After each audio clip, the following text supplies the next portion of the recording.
하겠습니다.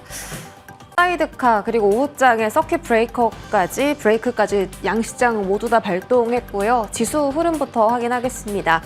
별로 보고 싶지 않은 장이긴 합니다. 현재 코스피는 8.5% 급락하면서 2,500포인트 언더로 2,459선까지 밀린 상황이고요. 코스닥 시장도 지금 심하게 떨어졌죠. 낙폭이 갑자기 2시 반 구간부터 확 늘었습니다. 689포인트, 700선을 깨뜨렸고요. 장중에 11%까지 떨어졌습니다. 이와 함께 같이 지금 급락하고 있는 게 니케이 지수입니다. 장중 12% 넘게 급락. 지금 엔캐리 트레이드 청산에 대한 불안감이 고조되고 있는 상황이고요. 규모로 봤을 때 얼마나 청산이 나올지는 측정이 불가하다. 시장이 가장 싫어하는 게 불확실성인데 지금 그 자금 규모에 대한 우려감과 공포감이 더욱더 지수를 자극시키고 있고요. 대략 엔캐리로 글로벌 증시에 풀어진 돈이 이경 7,040조 원 정도라고 합니다. 이경이라는 엄청난 숫자가 지금 증시에 풀어져 있는데 국내 증시에 추산되는 자금은 한 16조 원 정도. 이게 청산이 된다면 엄청난 자금 이탈이 우려가 되는 상황이고요. 반대 매매까지 오늘 오전장, 오후장 계속 좀 나오고 있습니다. 수급 보겠습니다. 외국인이 1조 4천억 원대 현재 거래소에서 2거래일 연속으로 대폭 매도세를 출회하고 있고요. 이게 시장에 대한 거의 모든 섹터, 모든 종목에 이렇게 매물 출회를 좀 강하게 하다 보니까 오늘 하락하는 종목이 거의 대부분입니다. 기관도 같이 팔자세 동참하고요. 코스닥에서는 외인 기관 매수 우입니다. 외국인이 3,700억 원대. 조금 그나마 긍정적인 것은 오늘 장중에 외국인이 1조 원대까지 선물 시장에서 매도 규모를 확대했다가 오후장 들어서 6천억 원까지 매도 규모를 축소했다라는 점이 특징입니다. 지금 사실 준비한 자료를 보여드리기에 계속 변동성이 있다 보니까 사실 예상하기가 정말 어려운 장입니다. 미국 고용이 예상치를 큰 폭으로 하회하면서 지난주 금요일 날 미증시가 조정을 받았고요. 이 3회 법칙이 3년 만에 발동되면서 경기 침체에 대해서 어떤 룰이 작용하기 시작하고 있다. 지난 1년 최저치보다 0.5%포인트 이상 높으면 경기 침체에 들어갔다라고 보는데 지난주 금요일 발표된 고용 지표를 보니 이제 최근 3개월 평균치가 지난 1년 최저치보다 0.53%포인트 정도 현재 높은 구간이라고 합니다. 2년 9개월 만에 가장 높은 수준이었고요. 7월 신규 고용 이제 월가에서 예상한 게 17만 5천만 명인데 11만 명이 넘게 증가했다. 거의 반토막 수준으로 고용이 둔화됐다라고 이제 지표가 발표를 했죠. 여기서 볼 수 있는 건 근데 이번에 나온 실업률이 되게 단기적으로 낮게 나왔을 가능성이 있다라는 게 시사 포인트입니다. 삼성증권과 하나증권, 대신증권에서 모두 이야기하는 게 허리케인 영향 때문에 실업 고용 지표가 일시적으로 둔화돼 보인다라는 포인트고요. 그리고 메리츠증권, 이 3회 법칙은 예측 지표가 아니라 어떤 통계에 기반한 규칙이다. 그래서 이것만 보고서 또 경기 침체를 예상하기는 어렵다. 그런데 또 DB금융투자는 보통 미국 고용시장이 이렇게 한번 둔화하기 시작하면 추세적으로 악화하는 흐름이 보통은 연출되더라라는 그런 시각도 있었습니다. 다음 한번 볼까요?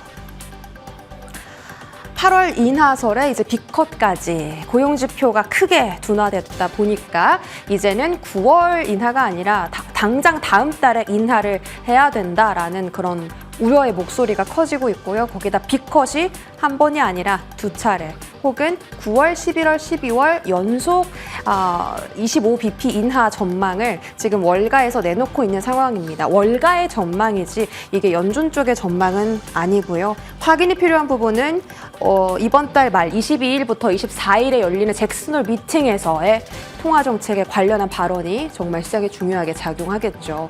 KB증권에서 오늘 나온 리포트는 지금 일시적으로 경기 둔화 시그널이 나타나고 있긴 하지만 실업률이라는 단순 숫자에 경기 침체를 확정짓고 속을 수는 없다라는 제목이 나왔습니다. 왜냐하면 지금 그렇게 실업률이 심각한 수준은 아닌 게 채용 공고가 800만 개가 넘어가는 구간이라 여전히 채용 공고가 높은 수준에 있는 거고 고용 인구도 사상 최고치다. 그래서 이제 7월 달에 잠깐 허리케인 영향으로 이렇게 지표가 빠진 걸 수 있다라는 이야기가 계속 증권가에서 나오고요.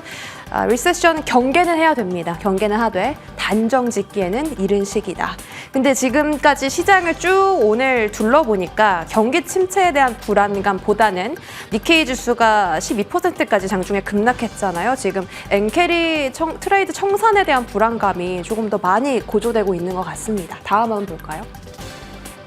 가장 충격받은 반도체는 그럼 어떻게 대응을 해야 되냐? 지금 반도체가 크게 빠진 게 물론 지금 매크로적인 이슈도 있죠. 거기다가 최근에 불거진 IT 수요에 대한 의구심, 그리고 경기 침체 우려, 마지막으로 지난 주말에 나왔던 엔비디아 블랙웰의 설계 부분에 결함이 있어서 이 공급이 한 분기 정도 늦춰질 거다. 근데 이거를 이제 대비하는 의견들을 또 정리를 해봤는데요. 수요에 대한 불확실성은 여전히 빅테크 업체들이 캐펙스를 늘리고 있는 상황이고 경기 침체 우려에 대한 부분은 연준이 세 차례 혹은 B컷에 대한 금리나 여력이 충분히 있기 때문에 아직까지 단정 짓기 이르다. 충분히 하반기에 대응할 여력이 있다. 세 번째, 블랙웰에 대해서 설계 결함은 최근에 그 웨이퍼나 HBM 주문이 줄어들기보다 오히려 이 출시를 앞두고 늘어났다. 거기다가 결함이 오히려 났으니 다시 새로 만들어야 되잖아요. 그러면 뭐 반도체 소부장단은 다시 또 부품을 제공해야 되는 상황이기 때문에 오히려 실적에는 타격이 없을 거다라는 이야기들 나오고 있습니다. 삼성전자, 하이닉스 하반기에 투자 확대하면서 반도체 장비 업체들이 같이 턴어라운드 할 거다. 호실적 예상 기업 주성 엔지니어링부터 파크 시스템스까지 있는데 오늘 시장에서 볼 건 아니죠. 하반기에 여전히 긍정적이다라는 게 이번 증권가의 포인트고요.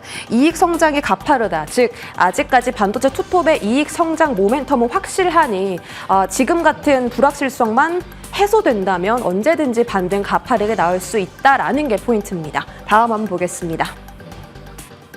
기회를 그럼 어디서 잡아볼까? 실적 종목, 반도체 종목, 성장주 너나 할 것 없이 오늘 다 떨어지는 시장인데요. 실적주에 대한 저평가 매력이 확대되고 있다라는 대신증권의 리포트가 있었습니다. 미국의 경기 침체, 공포 심리가 완화될 경우에는 코스피 반등 탄력에 힘이 실릴 전망이고 일단 지수 하락이 멈춰야겠죠. 지수 하락이 멈춘 다음에 이제 반등 시 예상 시나리오입니다. 트레이딩 전략은 대응 강화할 필요가 있는 구간, 단기 트레이딩으로 접근할 구간, 비중 확대 혹은 분위기 반전 시도할 수 있는 섹터 이렇게 정리를 해봤고 대부분 반도체 자동차가 포함되어 있고요.